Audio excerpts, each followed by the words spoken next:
টোটো দাঁড়ান দাঁড়ান। DN college.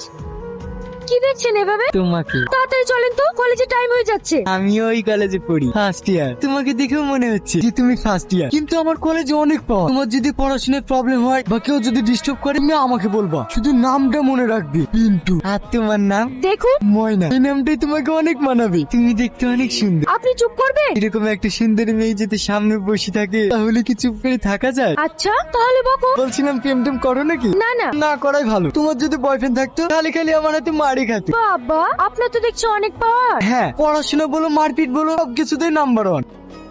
আরে পড়াশোনার কথা আমার সামনে বলাই ভুল হবে, আর স্কুলের কথা শুনলে তুমি পাগল হয়ে যাবে। প্রত্যেকটা মাস্টার আমাকে দেখে ভয় থরথর করে কাঁপতো। কেন কেন? পড়াশোনায় ভালো ছিলাম না, পড়তে পড়তে মাস্টারদের ভুল ধরতাম, আর মাঝে সাঝে মাস্টারদেরকে বসে রেখে আমি ক্লাস নিতাম। তাই নাকি? হ্যাঁ, শেষমেশ চাকরি চলে যাওয়ার ভয়ে অগ্রিম আমাকে কলেজে পাঠিয়ে দিয়েছে।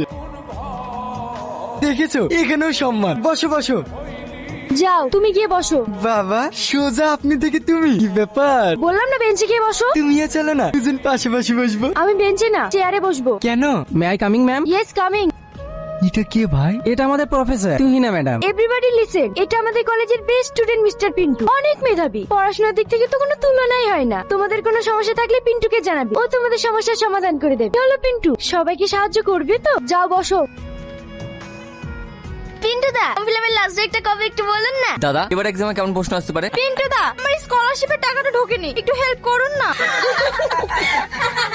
পিন্টু দা, কালকে নোটস গুলো আমার কাছে নেই, একটু দিও তো।